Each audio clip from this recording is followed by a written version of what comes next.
Human beings are very unusual in that they have a large enough brain and a capacity to be able to see beyond the immediate instinctual striving, which is what drives most animals. The part of the brain that grew is our frontal lobes, which are the intelligent, rational part of the brain. So on the one hand, we're instinctually driven, but on the other side, we have this incredible intelligence which allows us to either harness the instinctual stuff or to be harnessed by it.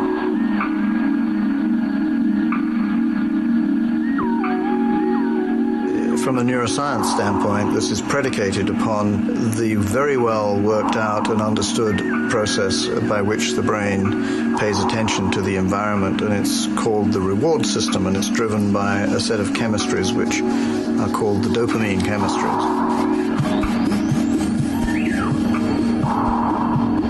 There are many ways in which this reward system can be hijacked. The most obvious are things like cocaine, amphetamines, caffeine. I like coffee. But those systems, once they are hijacked, they essentially take over all the rational part of thinking. I mean, they're very valuable in keeping us safe and telling us what's good and bad in the world, but the danger is that they get caught up in a reward cycle which is meaningless. I like ice cream. I like potato chips, but I know that if I were to eat ice cream and potato chips all day long, I would probably turn out to be weighing 250 pounds, which probably would not be good for me. It used to be restricted because there was no ice cream and there were no potato chips. But now, in our affluent society, we have all these things. We have to consciously say to ourselves, how much of this do I need? You know, more of this is not enough. You need something beyond ice cream and chips. So it's complicated, but it's not difficult to understand. It's a balance between rational behavior and instinctual behavior. The instinctual behavior is what drives the reward system, and the rational behavior is what makes you human. Let's just think about the context in which we're living.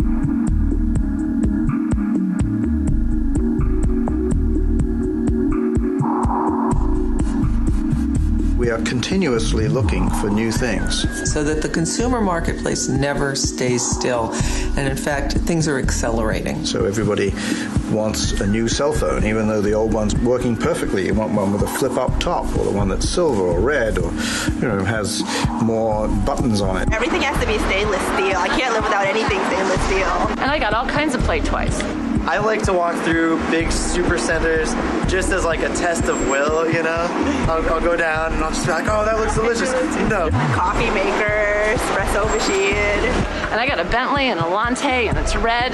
My one thing is I like Coach purses. Okay, that would be fine in some ways if it were sustainable in a financial sense or in an ecological sense, because the system is always moving. Your identity with any one set of products is always changing. But the basic rationale behind wanting the stuff is very fundamentally rooted in deep social dynamics around inequality, competition, social esteem, and so forth. Because our system says that you gain esteem through what you have and how you show it.